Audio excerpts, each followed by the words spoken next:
Hello everyone, welcome to my channel Blaze on Mantra. मैं हूं श्रुति मिश्रा और ये वीडियो है for alternative dispute resolution process in India. CA में enter chapter 1 last topic. Okay, अब जैसा कि आप स्क्रीन पे भी देख सकते हो पिक्चर में, और जैसा कि ये नाम सजेस्ट कर रहा है, ऑल्टरनेटिव डिस्प्यूट रेजोल्यूशन। लीगल क्या तरीका है डिस्प्यूट रेजोल्यूशन का? किसी का भी कोई प्रॉब्लम हो, झगड़ा हो, कहाँ जाते हैं हम? कोर्ट में जाते हैं। लेकिन यहाँ पर क्या बताया जा रहा है, कोर्ट के बिना हम रेजोल्यूशन कैसे कर सकते हैं, झगड़े को कैसे सुलझा सकते हैं। तो उसी के बारे में है ऑल्टरनेटिव डिस्प्यूट रेजोल्यूशन। पूरे वीडियो में we will refer to it as ADR, short में इसको एडीआर बोलते हैं। तो पूरे इस टॉपिक को एक्सप्लेन करने के लिए मैं एडीआर वर्ड को यूज करूंगी। प्रोसेस क्या है? एडीआर का मतलब है डिस्प्यूट रेजोल्यूशन विदाउट लिटिगेशन। मतलब दो लोगों के बीच में प्रॉब्लम तो है, झगड़ा भी है और लीगल राइट्स भी उनके वायलेट हुए हैं, लेकिन वो कोर्ट नहीं जाते हैं, कोर्ट में केस करके अपने डिस्प्यूट को नहीं सुलझाते हैं, बल्कि एक दूसरा रास्ता लेते हैं। क्या है वो दूसरा रास्ता और क्या ये लीगल है? जैसे जब आप कोर्ट से, लेट्स से किसी का प्रॉपर्टी का डिस्प्यूट है, दो लोग एक ही जमीन पे दावा कर रहे हैं और दोनों कह रहे हैं कि मैं इसका ओनर हूँ। तो ऐसे सिचुएशन में क्या होता है, आप कोर्ट में जाते हो और कोर्ट से आपको फैसला मिलता है, जजमेंट मिलता है कि एक्चुअली में प्रॉपर्टी का ओनर कौन होगा। ठीक है, तो वहां पे लीगल राइट स्टैब्लिश होता है और जिसके पक्ष में फैसला होता है सिर्फ वही आदमी ओनर के राइट्स को एक्सरसाइज कर सकता है। मतलब उस जमीन पे घर बना सकता है, उसको खरीद सकता है, बेच सकता है। दूसरा कोई भी करेगा तो वो इलीगल हो जाएगा। तो उसी तरह से अब क्या इस झगड़े को निपटाने का कोई और उपाय भी है? कोर्ट बिना गए कोई उपाय हो सकता है? वही उपाय है एडीआर।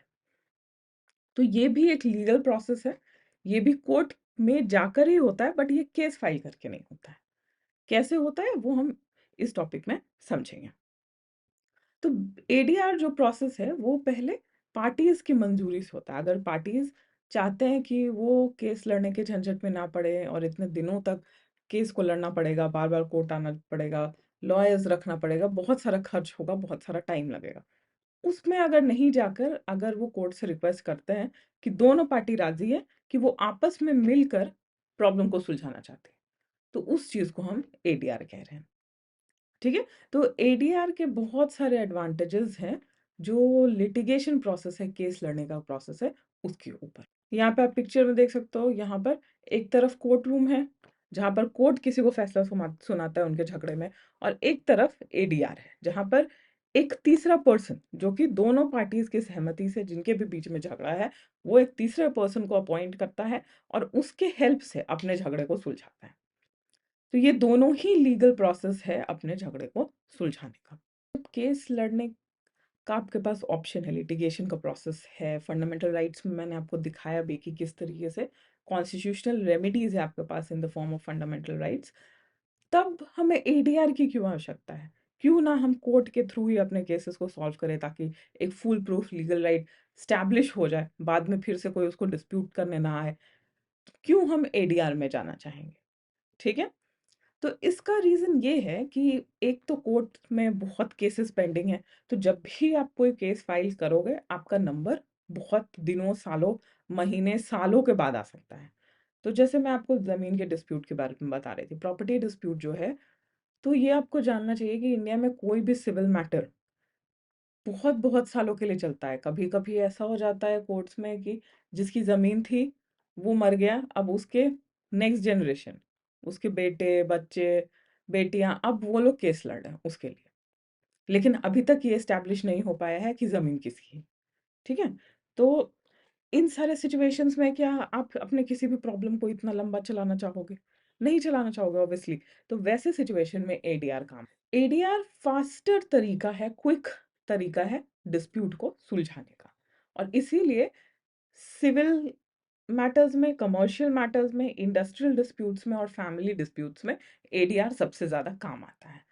क्रिमिनल लॉज के लिए एडीआर नहीं है। मतलब अगर किसी ने आपके घर पे चोरी की, उसके लिए आप ऑल्टरनेटिव डिस्प्यूट रेजोल्यूशन प्रोसेस में नहीं जा सकते हो। वहां पर आपको एफआईआर ही करना होगा और उस जो भी चोर था उसके लिए डिसीजन कौन सुनाएगा? वो कोर्ट ही सुनाएगा। ठीक है, लेकिन आपका कोई सिविल मैटर है, किसी कंपनी के अंदर दो लोगों के बीच में या दो कंपनीज के बीच में प्रॉब्लम है। कंपनी, जब आप कंपनी लॉ पढ़ते हो तो उसके अंदर बहुत सारे फॉर्मेलिटीज है जिसको पूरा करना है। वो सारी चीजें जब नहीं पूरी की जा रही हैं, गवर्नमेंट के साथ में कुछ प्रोसीजर का इशू हो रहा है, बिजनेस करने में दो लोगों के बीच में इशू हो रहा है, दो पार्टीज के बीच में इशू हो रहा है, या फिर कस्टमर और बिजनेस के बीच में इशू हो रहा है, तो इस तरह के इश्यूज को, कमर्शियल और इंडस्ट्रियल डिस्प्यूट्स को सुलझाने के लिए सबसे अच्छा तरीका जो है वो है एडीआर। ठीक है, क्योंकि जैसे मैंने आपको बताया, कोर्ट में आपका टाइम आने में बहुत दिन, महीने, सालों लग सकते हैं। अब उसके साथ में बहुत पैसा खर्च होगा, आपको एक लॉयर अपॉइंट करना होगा, उस लॉयर को हर डेट पे आपको फीस देना होगा, जब जब आपका केस आर्ग्यू किया जाएगा, और आप जब जब आपको बुलाया जाएगा तो आपको भी प्रेजेंट होना पड़ेगा केस में। तो जब बिजनेसेस की हम बात करते हैं, तो बिजनेसेस के पास बहुत सारे साल, बहुत सारे महीने, इतना ज़्यादा टाइम नहीं होता है कि वो अपना टाइम लीगल डिस्प्यूट में लगा सकें, केस लड़ने में उस टाइम को लगा सकें। तो उसी को अगर वो प्रोसेस उनका जल्दी हो जाएगा तो उनका बिजनेस जो है वो जल्दी आगे बढ़ेगा। ठीक है, इसीलिए सिविल मैटर्स में और फैमिली मैटर्स में, फैमिली मैटर्स मतलब मैरिज को लेकर डिस्प्यूट है, डाउरी रिलेटेड प्रॉब्लम्स है, हस्बैंड वाइफ के बीच में प्रॉब्लम है, फैमिली रिलेटेड, अंदर फैमिली का डिस्प्यूट्स है, प्रॉपर्टी को लेकर डिस्प्यूट्स है, फैमिली में प्रॉपर्टी डिवीजन को लेकर डिस्प्यूट्स है, तो इन सारी चीज़ों में एडीआर काफ़ी काम आता है, जहाँ पर दोनों पार्टी अपनी सहमति से एक प्रॉब्लम का सॉल्यूशन निकाल सकते हैं। अब एडीआर के अंदर क्या-क्या प्रोसेसेस हैं, किस-किस तरीके से एडीआर को अप्लाई किया जाता है इंडिया में डिस्प्यूट रेज़ोल्यूशन के लिए, ठीक है? तो लोक अदालत से आर्बिट्रेशन का प्रोसेस है, कंसिलिएशन का प्रोसेस है और मीडिएशन का प्रोसेस है। यहाँ पर आपको ये जानना है, जो आर्बिट्रेशन है, कंसिलिएशन है और मीडिएशन है, इसमें दोनों जो पार्टीज़ हैं, जिनके बीच में भी डिस्प्यूट है, वो आपस में समझौता कर सकती हैं कि वो केस लड़ने का पूरा प्रोसीजर नहीं करेंगी। उसके जगह पर कोर्ट के परमिशन से एक थर्ड पर्सन को अपॉइंट किया जाएगा, जो दोनों पार्टीज की बातों को सुनेगा और उनके बीच में एक सेटलमेंट करवाने की कोशिश करेगा, या एक ऐसा डिसीजन दोनों को हेल्प करके, दोनों पार्टीज को हेल्प करके एक ऐसे डिसीजन पे रीच करने में मदद करेगा जो डिसीजन दोनों पार्टीज को एक्सेप्टेबल हो। ठीक है, और यहाँ पर कोर्ट की तरह सारे लीगल फॉर्मेलिटीज, एविडेंसेस, अलग अलग तरह के लोगों का विटनेस, सारी चीज़ों की ज़रूरत इतने ज़्यादा फॉर्मल तरीके से नहीं होती है। तो ये कुछ ऐसा है जैसे कि भाई बहन का बचपन में जो झगड़ा होता है, या कोई भी दो छोटे बच्चे अगर झगड़ा कर रहे हैं, बीच में कोई एक समझदार पर्सन आ जाए, दोनों को समझाए कि देखो तुम्हारी ये गलती है और तुम्हारी ये गलती है, तुम्हारे प्रॉब्लम का जो सॉल्यूशन है वो ये है, और दोनों बच्चे उसके लिए राजी हो कि हाँ ये सॉल्यूशन अच्छा है, हमें मंजूर है, हम दोनों इसको करने के लिए तैयार। तो यही, अगर सिंपली हम बात करें, तो आर्बिट्रेशन, कंसिलिएशन और मीडिएशन कुछ इसी तरह का प्रोसेस है डिस्प्यूट को सुलझाने का। इसीलिए आपने पिक्चर में अभी तक जितने बार भी देखा, जहां पर भी डिस्प्यूट है, बीच में एक आदमी खड़ा है उस डिस्प्यूट को से लोगों को बचाने के लिए। तो इसीलिए उसी को हम लोग ऑल्टरनेटिव डिस्प्यूट कह रहे हैं, रेजोल्यूशन। अब लॉ कमीशन जो है वो भी बार बार यही सजेस्ट करता है, या कोर्ट्स का भी यही कोशिश होती है, कोर्ट्स में भी, कि जो पार्टीज हैं वो आपस में ही समझौता कर लें। किसी थर्ड पर्सन की हेल्प की जरूरत हो तो आर्बिट्रेशन, कंसिलिएशन या मेडिएशन प्रोसेस में भेजा जाता है, और ताकि दोनों पार्टीज को जल्दी से उनके प्रॉब्लम का सॉल्यूशन मिल सके, और ऐसा सॉल्यूशन मिले जो दोनों का एक्सेप्टेबल हो, ताकि झगड़ा आगे ना बढ़े। एक और प्रोसेस है लोक अदालत का। कोर्ट में, अब लोक अदालत नाम से ही आपको पता चल रहा है, लोक मतलब लोगों के लिए, जो अदालत हो, कोर्ट हो वो। तो अब फिर आपको लग रहा होगा कि फिर तो हम कोर्ट के प्रोसेस में चले जा रहे हैं, लेकिन हम यहाँ कोर्ट के प्रोसेस में नहीं जा रहे हैं। यहाँ पर क्या होता है, अगर आपको याद हो, मैंने आपको हायरार्की ऑफ कोर्ट्स दिखाया था। शुरुआत का जो सोर्सेज ऑफ लॉ वाला जो वीडियो था, वहां पर आप देख सकते हो कि हायरार्की ऑफ कोर्ट्स कैसे है। तो जब मैजिस्ट्रेट कोर्ट्स की हम बात करते हैं, तो जिस मैजिस्ट्रेट कोर्ट के पास जिस तरह के मैटर्स को सुनने का पावर है, ठीक है, कोई अगर बैंकिंग रिलेटेड मैटर्स को सुन रहा है, तो इस तरह के जज को, जज मतलब मैजिस्ट्रेट की बात कर रहे हैं, उनको बैठाया जाता है, नेशनल लोक अदालत का दिन होता है, और वो लोगों की प्रॉब्लम्स को सुनते हैं, और वहां पे कोर्ट का प्रोसीजर नहीं लगाया जाता है। वो सिर्फ एक हेल्पिंग हैंड जैसे होते हैं वो जज, जो लोगों के छोटे-मोटे डिस्प्यूट्स को, जिसको कोर्ट में ले जाकर इतना लंबा खींचने की ज़रूरत नहीं है, वैसे डिस्प्यूट्स को आपस में मिल-जुल कर सुलझाने में मदद करते हैं। ठीक है? तो ये प्रोसेस है लोक अदालत का। एडीआर प्रोसेस के लिए अप्लाई आप कहाँ से करते हो? लॉ में ऐसा कहाँ क्या लिखा हुआ है जिससे कि एडीआर प्रोसेस भी लोग अपने डिस्प्यूट रेज़ोल्यूशन के लिए अपना सकते हैं? तो ये है section 89 of civil procedure code. ये पूरा का पूरा आपको याद रखना बहुत ज़रूरी है। जिस वीडियो में मैंने आपको क्रिमिनल लॉ, सिविल लॉ बताया था, वहाँ पर मैंने आपको ये बताया था कि क्रिमिनल लॉज़ के लिए क्रिमिनल प्रोसीजर कोड है, जो ये बताता है कि एक बार अगर कोई क्राइम हो गया तो उसके आगे जो पूरा जुडिशियल प्रोसेस है वो कैसे शुरू होगा।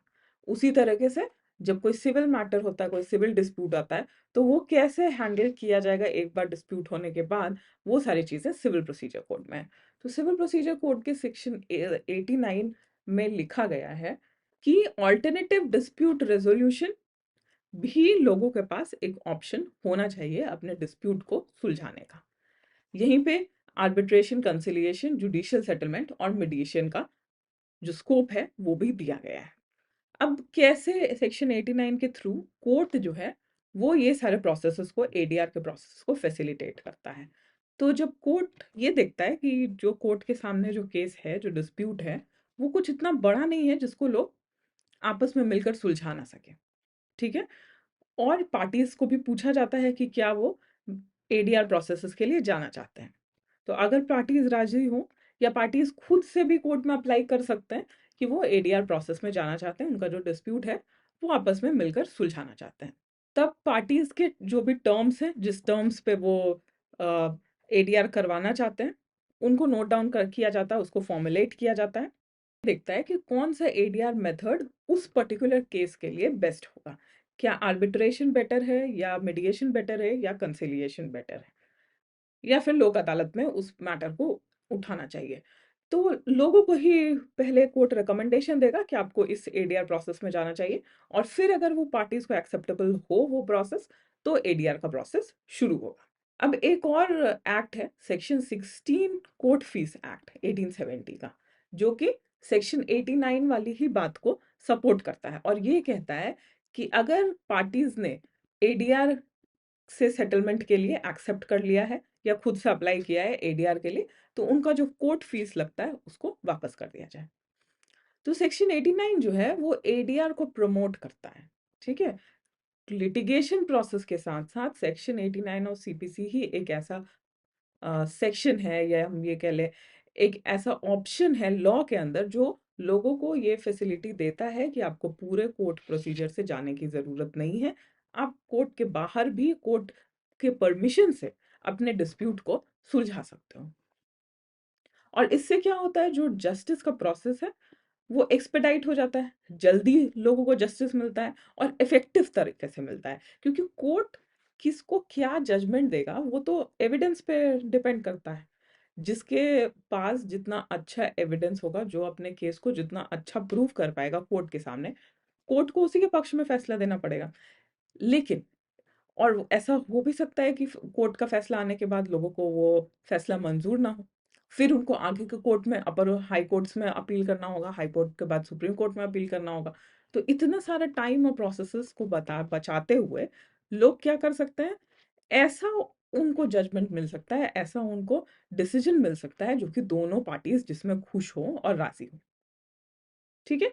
इसीलिए सेक्शन 89 ऑफ सीपीसी को 1999 में इंक्लूड किया गया था। अब हम लोग आते हैं फर्स्ट प्रोसेस पे, आर्बिट्रेशन। अब आर्बिट्रेशन जैसे आप पिक्चर में देख सकते हो, दो पार्टीज हैं, दो पार्टीज के बीच में एक पर्सन को अपॉइंट किया जा रहा है। दोनों पार्टीज अपने अपने प्रॉब्लम्स को, केसेस को उसके सामने प्रेजेंट करेंगी, और वो एक ऐसा डिसीजन उन लोगों को देगा जो कि दोनों पार्टीज को एक्सेप्टेबल, ठीक है? ये सिंपल वर्ड्स में है। अब आर्बिट्रेशन किस एक्ट के अंदर होता है, तो आर्बिट्रेशन के लॉ का नाम है arbitration and conciliation act of India 1996। और एक और बहुत ज़रूरी बात जो आपको जाननी चाहिए वो ये है कि इंडिया का जो पूरा एडीआर का लॉज है, सारे लॉज अभी आगे भी हम जितने देखेंगे, वो सब अनसिट्रल मॉडल पे बेस्ड है। यूएन का एक मॉडल लॉ है एडीआर के लिए, जिसको अनसिट्रल मॉडल कहते हैं। उसी मॉडल लॉ को ध्यान में रखते हुए इंडिया का सारे लॉज, एडीआर के सारे लॉज को बनाया गया है, ताकि इंडिया का जो एडीआर प्रोसेस है वो इंटरनेशनल लेवल का हो सके। अब आर्बिट्रेशन में जब रेफर किया जाता है पार्टीज को, तो पार्टीज से ये भी साइन करवाया जाता है कि जो भी आर्बिट्रेटर का जो डिसीजन आएगा उसको मानने के लिए दोनों पार्टीज तैयार हैं। और जैसा कि अभी तक हम लोगों ने डिस्कस किया है बार बार, कि आर्बिट्रेशन या और किसी भी तरह का जो एडीआर प्रोसेस है वो ज़्यादा फ्लेक्सिबिलिटी प्रोवाइड करता है लिटिगेंट्स को, या जो डिस्प्यूट्स जिन पार्टीज का है उनको, कि वो वैसा डिसीजन ले जो उनके लिए सूटेबल हो, दोनों पार्टीज को जो वो मंजूर हो। इसीलिए एडीआर प्रोसेस में लोग, सॉरी, आर्बिट्रेशन में जनरली लोग क्यों जाना चाहते हैं, और आर्बिट्रेशन जो है वो आप देखोगे कमर्शियल सेटलमेंट्स को रीच करने के लिए सबसे ज़्यादा यूज़ किया जाता है। बहुत सारे प्रोडक्ट्स जो आप यूज़ करते हो अपने डेली लाइफ में, वहाँ पे कभी आप पीछे उसके पूरा सारा डिटेल्स अगर आप पढ़ोगे उस प्रोडक्ट के पीछे, तो कहीं पर आपको एक क्लॉज़ मिल सकता है जिसमें लिखा होता है कि disputes are subject to arbitration process. मतलब पार्टी, जो भी कंपनी जिसका आप सामान यूज़ कर रहे हो, प्रोडक्ट यूज़ कर रहे हो, वो आपसे पहले ही एग्रीमेंट करवा रहा है कि अगर आपके और उस कंपनी के बीच में कोई डिस्प्यूट खड़ा होता है, तो आप उस डिस्प्यूट को लेकर कोर्ट नहीं जाओगे, वो आर्बिट्रेशन में रेफर किया जाएगा। ठीक है? तो क्यों कंपनीज या जितने भी बिजनेस सेटअप हैं, वो क्यों आर्बिट्रेशन को फेवर करते हैं ओवर कोर्ट का प्रोसेस, लिटिगेशन का प्रोसेस? क्योंकि फास्टर रेजोल्यूशन मिलता है यहाँ पर। ठीक है? ट्रेडिशनल कोर्ट में जितना टाइम लगेगा उससे जल्दी यहाँ पर डिसीजन मिलता है। कॉन्फिडेंशियलिटी है, कोर्ट में पार्टीज का नाम होगा, बार बार लोगों को आना जाना पड़ेगा, तो कंपनी का नाम खराब होगा। ठीक है? कोर्ट में जो हो रहा है उसको मीडिया भी कवर करता है, लेकिन आर्बिट्रेशन के प्रोसेस में ऐसा कुछ नहीं है। आर्बिट्रेशन कहाँ हो रहा है, किसको आर्बिट्रेटर अपॉइंट किया गया है, किसने क्या फैक्ट्स प्रोड्यूस किया, क्या जजमेंट हुआ, क्या डिसीजन लिया गया, ये जनरली ये सारी चीजें मीडिया में नहीं आती हैं जब तक बहुत बड़े पार्टीज इन्वॉल्व ना हो, बहुत फेमस पार्टीज इन्वॉल्व ना हो। और आर्बिट्रेशन का एक ये भी फायदा है कि आप जिसको आर्बिट्रेटर अपॉइंट करते हो, मतलब डिस्प्यूटिंग पार्टीज जिस पर्सन को आर्बिट्रेटर चूज करती है, उस पर्सन का एक्सपर्टीज होता है उस सब्जेक्ट मैटर में। क्योंकि कोर्ट क्या है, कोर्ट हर तरह के सिस्टम में, हर तरह के सिचुएशन में जजमेंट देता है। तो एक जज जिसके पास अगर क्रिमिनल मैटर्स का एक्सपर्टीज है, तो जरूरी नहीं है कि उसको बिजनेस लॉज भी या कंपनीज एक्ट के बारे में भी उतना ही नॉलेज हो। ठीक है? किसी को अगर कॉर्पोरेट अफेयर्स, कंपनीज लॉ, नए टेक्निकल सिस्टम के बारे में अगर ज़्यादा नॉलेज है, तो ज़रूरी नहीं है कि उसको फैमिली रिलेटेड मैटर्स में, इंडिया के कल्चर के बारे में उतना ज़्यादा नॉलेज हो। ठीक है? तो इसीलिए आर्बिट्रेशन को बिजनेसेस इसीलिए फेवर करते हैं कि उनका जो डिसीजन आएगा वो ऐसे एक्सपर्ट पर्सन से आएगा जो उनके प्रॉब्लम्स को, उनके इंडस्ट्री को समझेगा। तो कंसिलिएशन एक्ट के कुछ इंपॉर्टेंट सेक्शंस जो आपके सिलेबस के हिसाब से आपको जानना है। तो पहला है section 7, arbitration agreement. Arbitration agreement क्या है? नॉर्मल अग्रीमेंट है जैसा कि आप कॉन्ट्रैक्ट एक्ट के हिसाब से जानते हो। इसमें क्या रहता है? Is a pact between parties to submit all or specific disputes arising between them to arbitration. तो बेसिकली यहाँ पर दोनों पार्टीज ये अग्री करती हैं इस अग्रीमेंट में कि हम अपने डिस्प्यूट को इस आर्बिट्रेशन से सॉल्व करेंगे। Agreement can be in form of clause within a contract or as a separate standalone agreement. तो जैसे मैंने आपको बताया, एक कॉन्ट्रैक्ट का भी ये पार्ट हो सकता है कि जो भी डिस्प्यूट होगा वो आर्बिट्रेशन में जाएगा, या अलग से इसके लिए एक अग्रीमेंट बनाया जा सकता है। अब क्या क्या इंपॉर्टेंट कंडीशंस है इस आर्बिट्रेशन अग्रीमेंट के लिए? तो ये इन राइटिंग होना चाहिए। तो जैसे हमें पता है कि कॉन्ट्रैक्ट जो है वो ओरल भी हो सकता है, ओरल कॉन्ट्रैक्ट्स भी वैलिड है, लेकिन आर्बिट्रेशन अग्रीमेंट जो है under section 7 of arbitration and conciliation act, ये इन राइटिंग होना चाहिए इसको वैलिड होने के लिए। पार्टीज का सिग्नेचर होना चाहिए, और जो भी कम्युनिकेशन पार्टीज ने कम्युनिकेशन चैनल एक दूसरे से यूज किया है बातचीत करने के लिए, वो सारी चीजें वहां पर मेंशन होनी चाहिए। अब आर्बिट्रेशन एंड कंसीलिएशन एक्ट के सेक्शन 8 के हिसाब से, if a party applies to refer a matter to arbitration before submitting the first statement on the substance of the dispute, the judicial authority must refer the parties to arbitration unless it is find that there is no valid arbitration agreement. तो parties ने अगर arbitration agreement तैयार कर लिया है और वो court में जाकर कहते हैं जज के सामने कि हम अपने डिस्प्यूट को आर्बिट्रेशन से सुलझाना चाहते हैं, तो जज की ड्यूटी है कि वो पार्टीज को आर्बिट्रेशन में जाने के लिए अलाउ करेंगे। लेकिन अगर पार्टीज ने एक वैलिड आर्बिट्रेशन अग्रीमेंट नहीं प्रिपेयर किया है, तब वो आर्बिट्रेशन में नहीं जा सकते। और जो कोर्ट में एप्लीकेशन फाइल किया जाएगा सेक्शन 8 के अंदर, उसमें ओरिजिनल आर्बिट्रेशन अग्रीमेंट को साथ में अटैच करना जरूरी है, और duly certified copy ensuring the authenticity of the agreement. और कोई ऐसा सर्टिफिकेशन लगाना जरूरी अगर है कि वो जो अग्रीमेंट है वो ओरिजिनल है, तो वो सारे सर्टिफिकेशन भी उसमें चाहिए होते हैं। डेट के अंदर जो पार्टीज हैं वो कोर्ट में अप्लाई करके, कोर्ट को ये प्रूव करके कि उनके पास एक वैलिड आर्बिट्रेशन अग्रीमेंट है जिसमें दोनों पार्टीज की मंजूरी है कि वो आर्बिट्रेशन में जाना चाहते हैं, वो अपने आर्बिट्रेशन प्रोसेस को शुरू कर सकते हैं। इसके बाद आता है आर्बिट्रेटर का अपॉइंटमेंट, सेक्शन 10 और 11। नंबर ऑफ आर्बिट्रेटर्स कितने होंगे, कितने लोगों को डिसीजन लेने के लिए अपॉइंट किया जाएगा, तो ये पार्टीज पे डिपेंड करता है। ठीक है, 2 होंगे, 4 होंगे, 10 होंगे, जितने भी होंगे वो पार्टीज पे डिपेंड करता है कि वो कितने लोगों को अपॉइंट करना चाहता है अपने आर्बिट्रेटर्स की तरह। लेकिन ये इवन नंबर में नहीं होना चाहिए, मतलब आर्बिट्रेटर 2 नहीं होने चाहिए, 3 हो सकते हैं, 4 नहीं होना चाहिए, 5 हो सकते हैं। ऐसा क्यों है? क्योंकि अगर 2 लोग एक ही चीज पे सहमति दे रहे हैं, तो हो सकता है कि एक पार्टी का वो फेवर करे और दूसरे को ना फेवर करे। तो इसीलिए इवन नंबर हमेशा जरूरी है, ताकि कोई अगर असहमत भी है तो मेजॉरिटी डिसीजन लिया जा सके। मेजॉरिटी डिसीजन मतलब अगर एक पर्सन, जैसे कि 2 पर्सन का मैंने बात किया, 2 पर्सन अगर आर्बिट्रेटर है, तो एक ने कहा कि ठीक है, पार्टी ए का डिसीजन ठीक है, और एक पर्सन आर्बिट्रेटर कह रहा है कि पार्टी बी का डिसीजन ठीक है। तो ऐसे में क्या डिसीजन फाइनल होगा, आर्बिट्रेशन का जो रिजल्ट आएगा वो क्या होगा? एक पर्सन ए कह रहा है, एक बी कह रहा है, तो कोई रिजल्ट नहीं आ पाएगा। इसीलिए इवन नंबर की आवश्यकता है।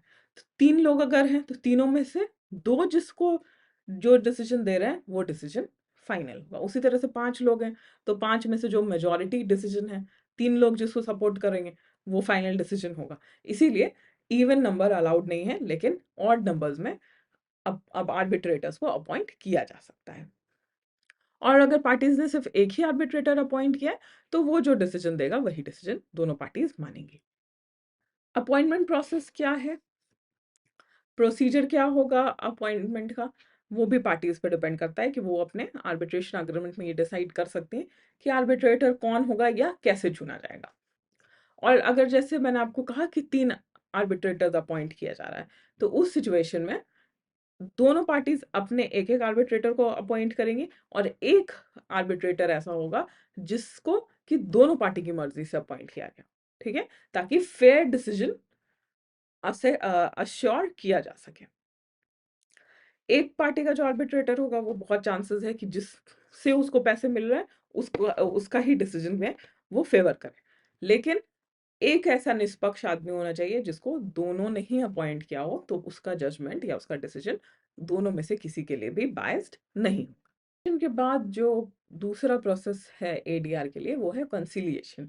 और ये भी कहाँ पे मेंशन किया गया, ये भी आर्बिट्रेशन एंड कंसिलिएशन एक्ट से ही आता है। अब क्या क्या प्रोसीजर और गाइडलाइंस है कंसिलिएशन के लिए, वो यही एक्ट बताता है। ठीक है, अब यहाँ पे क्या है, आर्बिट्रेशन से अलग यहाँ पे पहले से अग्रीमेंट नहीं है पार्टीज के बीच में। ठीक है, पहले कंसिलिएशन होगा, उसके बाद उनसे अग्रीमेंट साइन कराया जाएगा। तो ये थोड़ा रिस्क फ्री प्रोसेस है। आर्बिट्रेशन क्या है, पार्टीज ने पहले से ही ये अग्रीमेंट कर लिया कि इस पर्सन से हम डिसीजन लेंगे और उस की बात हम दोनों पार्टीज मानेंगे। ठीक है, लेकिन यहाँ पर कंसिलिएशन में ऐसा नहीं है। अब कंसिलिएशन में क्या होता है कि अगर एक थर्ड पार्टी के मदद से दोनों पार्टीज एक डिसीजन पे नहीं पहुंच पाती हैं, या थर्ड पार्टी से उनको जो डिसीजन मिलता है वो दोनों पार्टी को मंजूर नहीं है, तो वो उनके पास अभी भी ऑप्शन होता है कि वो आर्बिट्रेशन में जा सकते हैं या किसी और डिस्प्यूट रेजोल्यूशन मेथड को अपना सकते हैं। अब यहाँ पे कंसिलिएटर को कैसे अपॉइंट किया जाता है, तो यूजुअली तो एक ही कंसिलिएटर अपॉइंट होता है, जैसा पिक्चर में देख रहे हो। लेकिन पार्टीज के पास ही इसमें भी फ्लेक्सिबिलिटी है कि वो किसको और कितने लोगों को कंसिलिएटर अपॉइंट करना चाहता है। अब कंसिलिएशन के कुछ मेजर प्रिंसिपल्स क्या क्या हैं जिसको फॉलो करके कंसिलिएशन प्रोसेस को किया जाता है इंडिया में, वो है कि conciliator is expected to be impartial. जिस पर्सन को भी अपॉइंट किया गया है दोनों पार्टीज की डिस्प्यूट को सुलझाने के लिए वो एक निष्पक्ष आदमी होना चाहिए, और जो अपना जजमेंट दे या जो डिसीजन दे रहा है वो ऑब्जेक्टिव होना चाहिए, फेयर होना चाहिए, और जस्टिस उसमें दिखना चाहिए। अब उसको एविडेंस एक्ट के सारे प्रोसीजर को फॉलो करने की ज़रूरत नहीं होती है, ये आर्बिट्रेशन में भी ऐसा ही होता है सेम। तो ये फ्लेक्सिबल अप्रोच है। मतलब ये ऐसा है कि एक नॉर्मल आदमी जो कि कोर्ट के सारे प्रोसीजर से बाउंड नहीं है, वो ऐसा डिसीजन दे रहा है जिसको कि दोनों पार्टीज को लगे कि नहीं, ये जस्टिस है, ये एकदम सही डिसीजन लिया गया है। कंसिलिएशन जो है वो इन्वॉल्व करता है constructive discussion among the parties and the conciliator attaining for suitable, sustainable and equitable resolution. ठीक है, ऐसा रेजोल्यूशन ऑफ डिस्प्यूट जो कि दोनों पार्टीज को मंजूर हो, साथ में वो लॉन्ग टर्म चलने के लायक भी हो। ऐसा नहीं हो कि हाँ अभी तो पार्टीज राजी हो गई हैं, फिर कुछ महीने के बाद फिर से उनके बीच में वही झगड़ा झगड़ा शुरू हो जाए। ठीक है, और साथ ही में दोनों पार्टीज को ये भी फील हो कि उनके साथ में जस्टिस हुआ है। इसीलिए जो ये कंसीलिएशन का प्रोसेस है, ये आर्बिट्रेशन से भी ज्यादा इनफॉर्मल है, और इसमें हमेशा ये ओपन रहता है ऑप्शन कि पार्टीज का अगर डिस्प्यूट रेजोल्यूशन नहीं हो रहा है एक तीसरे पर्सन के साथ में बैठ के बातचीत करने से, प्रॉब्लम को सॉल्व करने की कोशिश करने से, तो वो अभी भी कोर्ट में जा सकते हैं, एडीआर के प्रोसेस में जा सकते हैं। उनके पास ये ऑप्शन हमेशा खुला रहता है। थर्ड प्रोसेस है मीडिएशन।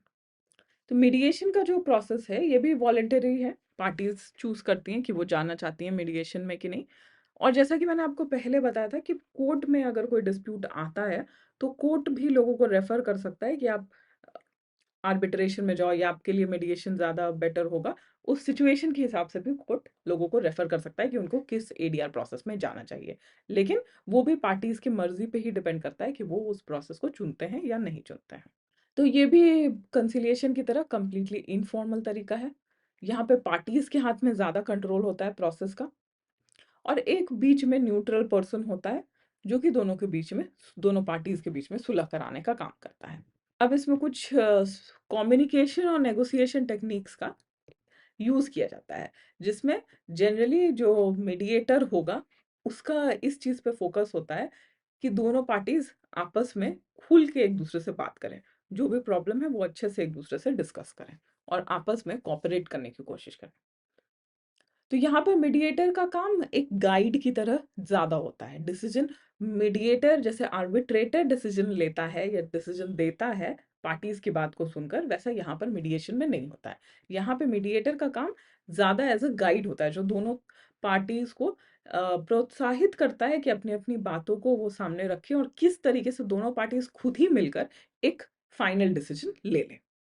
तो मीडिएटर के सामने पार्टीज अपने इश्यूज को डिस्कस करती हैं। प्रॉब्लम्स जो पार्टीज शायद खुद नहीं समझ पा रही हैं, उन प्रॉब्लम्स को मीडिएटर पॉइंट आउट करता है, उनको समझाता है। तो मीडिएशन का ज्यादा बेनिफिट क्या है ओवर कंसिलिएशन और आर्बिट्रेशन की? ये कंप्लीटली इनफॉर्मल है, ज्यादा पार्टी सेंट्रिक है। ये इसमें हमेशा फोकस ये रहता है कि पार्टीज अपने डिसीजन खुद से लें, और ये क्विक रेजोल्यूशन है। पार्टीज के बीच की जो एनिमोसिटी है, मतलब जो दुश्मनी रहती है, जो बिटरनेस का फीलिंग रहता है, उसको ये कम करने में मदद करता है, रिलेशनशिप को मेंटेन्ड रखता है। और ऑब्वियसली यहाँ पर हमेशा पार्टीज के नाम को कॉन्फिडेंशियल रखा जाता है। तो मीडिएशन प्रोसेस आप देखोगे जनरली जो फैमिली मैटर्स होते हैं, specially domestic husband wife related या इन लॉज के साथ में प्रॉब्लम, इन सारी चीजों में मीडिएशन प्रोसेस में रेफर किया जाता है। का विजुअल रिप्रेजेंटेशन है कि कैसे एडीआर प्रोसेसेस काम करते हैं। तो कोर्ट के पास डिस्प्यूट गया, डिस्प्यूट को कोर्ट ने पहले सुना, और अगर कोई पार्टी अगर सामने नहीं आती है तो उस पर जजमेंट दे दिया जाएगा। लेकिन अगर दोनों पार्टीज रेडी है तो उनको मीडिएशन सेशन के लिए भेजा जाएगा। ठीक है, अब ये सिर्फ मीडिएशन पे एप्लीकेबल नहीं है, कंसिलिएशन, एडीआर का सारा प्रोसेस मोर और लेस इसी तरीके से होता है। थोड़ा बहुत मीडिएशन फी होता है जो पैसे मीडिएटर को दिए जाएंगे। इसके बाद पार्टीज डिस्कशन करती हैं। डिस्कशन से अगर फायदा नहीं हो तो पार्टीज के पास ऑप्शन होता है कि वो मीडिएशन प्रोसेस को खत्म करके फिर से केस लड़ने के लिए चले जाएं। और अगर पार्टीज डिस्कशन कंटिन्यू करना चाहती हैं तो वो मिलकर एक सेटलमेंट पे रीच भी कर सकते हैं। अगर उनके बीच में सेटलमेंट नहीं होता है तो फिर से वो लिटिगेशन प्रोसेस में वापस जा सकते हैं। ठीक है? तो यही सिंपल तरीका है जहाँ पे कोर्ट पहले पार्टीज़ को एडीआर प्रोसेसेस के लिए इंस्पायर करता है, पार्टीज़ कन्विंस हो जाती हैं और अगर एग्री करती हैं, तो उनको बताया जाता है कि कौन-सा एडीआर प्रोसेस आपके लिए ज़्यादा अच्छा होगा। जो एडीआर प्रोसेस पार्टीज़ चूज़ करती हैं, उस एडीआर प्रोसेस के लिए उनको भेज दिया जाता है और अगर उस एडीआर प्रोसेस से उनका सेटलमेंट ना हो, तो उनके पास ऑप्शन होता है कि वो फिर से कोर्ट में लाकर केस फाइल कर सकते हैं। अब इन सब में जो आर्बिट्रेशन है, वही थोड़ा फॉर्मल है, उसके अलग-अलग सेक्शंस हैं जो अच्छे से डिफाइन करते हैं कि आर्बिट्रेशन में क्या-क्या किया जा सकता है और किस तरीके से किया जा सकता है। बाकी जो मीडिएशन का प्रोसेस है वो कंप्लीटली इनफॉर्मल है, कंसिलिएशन जो है वो दोनों के थोड़ा बीच-बीच में है। जो कंसिलिएशन एक्ट है, mediation and conciliation act, sorry arbitration and conciliation act, वो कुछ चीज़ों के बारे में बताता है और कुछ चीज़ें पार्टी के ऊपर छोड़ देता है। मीडिएशन, कंसिलिएशन, आर्बिट्रेशन के बाद वो है लोक अदालत। लोक अदालत क्या है? तो लोक अदालत जो है उसको गवर्नमेंट एस्टैब्लिश करता है। जनरली नेशनल लोक अदालत होल्ड किया जाता है, गवर्नमेंट उसका डेट्स निकालती है, जिस दिन पूरे कंट्री में लोक अदालत बैठेंगे। और इस लोक अदालत में क्या होता है, गवर्नमेंट की कोशिश से लोगों के बीच में कॉम्प्रोमाइज मतलब सेटलमेंट और कंसिलिएशन करवाया जाता है।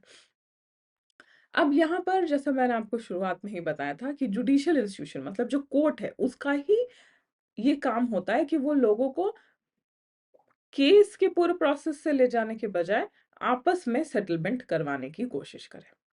और ये वैसे डिस्प्यूट्स का होता है जो ऑलरेडी कोर्ट के सामने काफी लंबे टाइम से पेंडिंग है और उनमें इतना बड़ा कुछ डिस्प्यूट नहीं है जिसको कि पूरे कोर्ट के प्रोसेस से, एविडेंस एक्ट के प्रोसेस से, सीपीसी के पूरे प्रोसेस से गुजरने की जरूरत हो। छोटा सा मैटर है जो लोगों के आपस की सहमति से भी सुलझ सकता है, वैसे ही मैटर्स को जनरली लोक अदालत में गवर्नमेंट भेजती है। तो ऑब्वियसली ये ट्रेडिशनल कोर्ट सिस्टम का एक दूसरा रूप है जहां पर कोर्ट कोर्ट की तरह नहीं फंक्शन करके एक एडीआर प्रोसेस के रूप में फंक्शन करता है। और इस किसके अंदर होता है, इसका जो लॉ है वो है लीगल सर्विसेज अथॉरिटीज एक्ट 1987। तो बहुत बड़ा कंट्रीब्यूशन है स्पेशली लोक अदालत के फॉर्म में, वो है सोशल जस्टिस के रूप में, जहां पर छोटा प्रॉब्लम है, गरीब लोग हैं, ज़्यादा टाइम नहीं दे सकते हैं, पैसे नहीं खर्च कर सकते हैं पूरे प्रोसेस के लिए, उनको भी अपना जस्टिस जल्दी स्पीडी तरीके से मिल जाता है। लीगल सर्विसेज अथॉरिटीज एक्ट में इसके सारे डिटेल्स हैं, लोक अदालत को कैसे कंडक्ट करना है, क्या उसके ऑब्जेक्टिव्स होने चाहिए और इसका बेसिक जो ऑब्जेक्टिव या गोल है वो यही है कि जस्टिस लोगों तक जल्दी से जल्दी पहुंचाना। इसीलिए कम्युनिटी ड्रिवन जो डिस्प्यूट्स है, छोटे-मोटे डिस्प्यूट्स है, छोटे-मोटे प्रॉब्लम हैं, जो लोग सिंपली भी सॉल्व कर सकते हैं लेकिन फिर भी कोर्ट तक आते हैं, वैसे प्रॉब्लम्स को जल्दी सुलझाकर जल्दी लोगों तक राहत पहुंचाई जा सके, इसके लिए एडीआर है। वन का final part, legal terminology and Maxim's. ये लीगल मैक्सिम्स जो हैं ये लैटिन फ्रेजेस हैं जनरली, क्योंकि हम जो लॉ पढ़ रहे हैं वो इंग्लिश लॉ है और इंग्लिश लॉ या पूरे यूरोप में जनरली जो लॉ का जो प्रिमिटिव रूप था, हिस्टोरिकली उनका लॉ जैसे बना है वो लैटिन और उस पे ग्रीक इन्फ्लुएंस बहुत ज़्यादा रहा है। मतलब जब वहाँ पर रोमन सिविलाइजेशन था और ग्रीक सिविलाइजेशन था, उस टाइम पे जो लॉज थे वो स्ट्रॉन्ग प्रिंसिपल्स ऑफ लॉज थे या फिर ये कहें कि यूनिवर्सल प्रिंसिपल ऑफ लॉज थे, जो हर सिचुएशन में या हर टाइम वो वैसे ही एप्लीकेबल होते हैं। तो वैसे ही कुछ लॉ के फ्रेजेस उस टाइम पर उस लैंग्वेज में उसको क्या बोलते थे, उसको इंग्लिश लॉ में उसी तरीके से यूज किया जाता है। तो इसी को हम लीगल मैक्सिम्स कहते हैं और लीगल टर्मिनोलॉजीज कहते हैं। तो वो लीगल प्रिंसिपल्स ऑफ लॉ हैं जो मैंने आपको बताया, लेकिन एक्सप्रेस्ड इन ग्रीक और लैटिन। ठीक है, ज्यादातर आपको लैटिन मिलेगा और इनका यूसेज अभी भी जब हम लॉ में लिखते हैं, जजमेंट्स जो आपको मिलेगा, बुक्स मिलेंगे लॉ के, वहां पर इनका इस्तेमाल किया जाता है। इसीलिए कोई भी पर्सन जो लॉ से ताल्लुकात रखता है उसको इसकी जानकारी होनी चाहिए। तो आपके बुक में पूरा लिस्ट दिया हुआ है, उसे आपको याद करना पड़ेगा, यहाँ पर समझने के लिए कुछ है नहीं, सिर्फ आप उसको याद ही कर सकते हो। और यहाँ पर अगर हम लोग एग्जाम पॉइंट ऑफ व्यू से बात करें तो कोई बड़ा रिटन क्वेश्चन, बड़ा क्वेश्चन, लॉन्ग आंसर क्वेश्चन यहाँ से आ नहीं सकता है। 1 मार्क का कोई एमसीक्यू में ट्रू और false, fill in the blanks, इस टाइप के क्वेश्चंस में आपको ये आ सकता है। तो ज़्यादा से ज़्यादा चीज़ों को आपको ध्यान में रखने की कोशिश करनी पड़ेगी। एक बार रटने से भी ये आपको याद होगा नहीं, ये यूसेज पे ही डिपेंड करता है। बट जैसे स्कूल में हम लोग वर्ड मीनिंग्स याद करते थे इंग्लिश में, उसी तरीके से आपको इसका वर्ड मीनिंग याद करना होगा। ओके, तो आई होप आज का जो क्लास था वो आपको अच्छे से समझ आया होगा। कोई भी डाउट्स या क्वेरीज है तो you can go through the procedure, जो कि आपको पता है कि कैसे क्वेश्चंस को पूछना है। इन वीडियोस को अपने फ्रेंड्स के साथ में ज़्यादा से ज़्यादा शेयर करिए, so that many people can get benefit out of it. Do not forget to like, share and subscribe, और मिलते हैं नेक्स्ट वीडियो में। Thank you so much.